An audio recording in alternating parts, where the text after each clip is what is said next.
والورد ومفسكدوس أدواملا آمين بسم آب والورد ومفسكدوس أدواملا آمين بسم آب والورد ومفسكدوس أدواملا آمين. Yes, hope everyone's good this Sabbath day. The first Sabbath of me reading the book of Numbers chapter 2, and I always wear the Nutella on the Sabbath just to mark the end of a week and the beginning of a new week. So yeah, hope everyone is well and this video reaches people in good health. So on with the reading, Numbers chapter 2. Give thanks. Yahweh spoke to Moses and Aaron, saying, The children of Israel shall encamp every man by his own standard, with the banners of their fathers' houses. They shall encamp around the tent of meeting, at distance from it. Those who encamp on the east side towards the sunrise shall be of the standard of the camp of Judah, according to their divisions. The prince of the children of Judah shall be Nahshon, the son of Amminadab. His division and those who are counted of them were 74,600.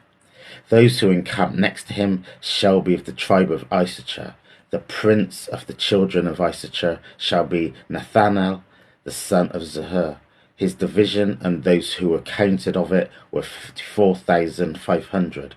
The tribe of Zebulun, the prince of children of Zebulun, shall be Eliab, the son of Helon. His division and those who are counted of it shall be 57,400. All of who were counted of the camp of Judah were 186,400, according to their divisions. They shall be set out first. On the south side shall be the standard of the camp of Reuben, according to their divisions.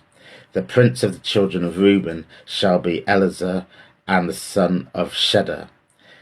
His division and those who were counted of it were 46,500. Those who encamp next to him shall be the tribe of Simeon. The prince and the children of Simeon shall be Shemuel, the son of Zeredai. His division and those who counted of them were 59,300. The tribe of Gad, the prince of children of Gad, were Elisaph, the son of Worl. His division and those who were counted of them shall be 45,650. All of who were counted on the camp of Reuben were 151,450, according to their armies. They shall set out second. Then the tent of meeting shall set out with the camp of the Levites in the middle of the camps, and they encamp, they shall set out every man in his place by their shepherds and standards. On the west side shall be the standard of the camp of Ephraim, according to their divisions. The prince of the children of Ephraim shall be Elishama, the son of Amminadab. His division and those who were counted of them were 40,500. Next to him shall be the tribe of Manasseh. The prince of the children of Manasseh shall be Gamaliel, the son of Pedazur. His division and those who were counted of them were 32,200. The tribe of Benjamin, the prince of the children of Benjamin, shall be Abidan, the son of Gideoni. His army and those who were counted of them were 35,400. All who were counted of the camp of Ephraim were 108,100, according to their divisions. On the north side shall be the standard of the camp of Dan, according to his divisions, and the prince of the children of Dan shall be Azahar, the son of Ammissadai. His division and those who were counted of them were 62,700. Those who camp next to him shall be the tribe of Asher. The prince of the children of Asher shall be Pagel, the son of Ochran. His division and those who were counted of them were 41,500.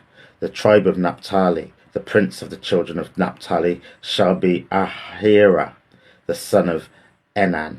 His division and those who were counted of them were 53,400. All who were counted at the camp of David were 157,600. They shall set out the last of their standards. These are those who are counted of the children of Israel by their fathers' houses. All who were counted at the camps according to their armies were 603,550. But the Levites were not counted amongst the children of Israel, as Yahweh commanded Moses. Thus the children of Israel did, according to the Yahweh commanded Moses, so that they encamped by their standards, so that they set out, everyone by their families, according to their fathers' houses. For these few words I give thanks, blessed love. Similar to yesterday, we see God organizing the children of Israel. And yesterday we saw the census and the people, that the men over the age of 20 who were prepared to go for war, the children of Israel were counted in a census, and the people organized according to their tribes, and leaders attached to each of those tribes.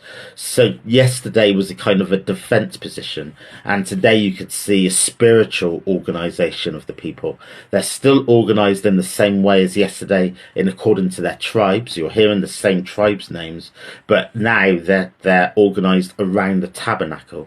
So yesterday was very much a defense structure of the people of Israel, and today is a spiritual structure of the people of Israel, and the tabernacle being very central within that role, very central position, and the children of Israel, in terms of the 12 tribes of Israel, positioned around it.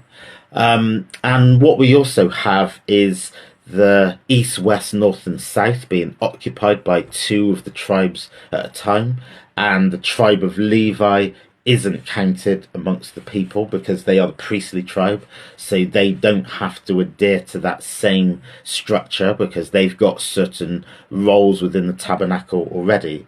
But each of the 12 tribes of Israel has particular roles attached to them, and that's according to the blessings that they were given in Exodus and in Genesis. So each tribe has a particular function, and when that function of each tribe is working in a way that it should be, then you've got an equilibrium and a balance across the whole nation.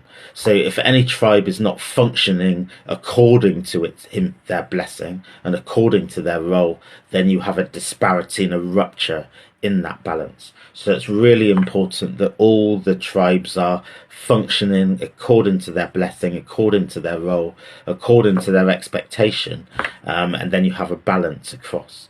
So that's the philosophy of the 12 tribes of Israel. And as we see here, Judah is the one mentioned first, and Judah is leading from the east. And that's very symbolic because it's from the tribe of Judah that David comes, that Solomon comes, that Iesos Christos, Jesus Christ, Lord and Saviour, comes. Is also from the tribe of Judah that His Majesty and Haile Selassie the First comes, for I and I Rastafari who observe that philosophy. So well, that's factual statement, that's just not a philosophy, but in terms of the importance of that individual, that's the philosophy that I'm talking about. So Judah leading from the east is very significant, very symbolic, and it's kind of a very beautiful picture, I think, that this chapter sets, which is one of that spiritual unity, that spiritual equality, and that spiritual vision. You know, Marcus Garvey said, one aim, one God, one destiny. And here you have all of the tribes, so all their differences, and really the philosophy of the 12 tribes is about accepting difference. They all have different functions. They have a different role to play in the society, but when they're each playing according to their role, like I say, that's when you have a balance. So it's not trying to find a uniformity for everyone to be acting the same, to be, you know, operating the same, because the 12 tribes of Israel are meant to be operating on different levels, different frequencies, but that's necessary because then you have the full picture, you have the full, you know, the full rhythm, if you like, across the pattern of balance. So yeah, a very beautiful chapter. You can see why this book's already the book of Numbers, because Numbers are just throughout it, you know, in the census, in the genealogies, and in the counting of the people. You know, it's very much celebrating the counting and the symbolic nature of numbers as well. So yeah, I think really interesting chapter and a very beautiful very beautiful scene set, really. And I like that balance between the spiritual organization that we have today versus the more secular defense organization that we had yesterday. But in context, it's all about preparing the people of God to now be on the move from the foot of Mount Sinai, traveling into the promised land. So this I guess it's the discipline, reaffirming the tribes, reaffirming their roles, reaffirming their positions. It's all set about discipline and getting the people prepared so they're going to be traveling in a very orderly fashion, in a very disciplined fashion, because they are all now representative of God's nation on earth.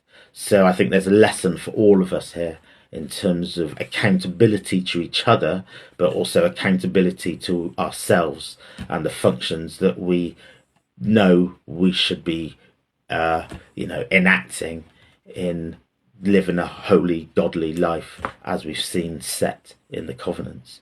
So blessed love, blessed Sabbath.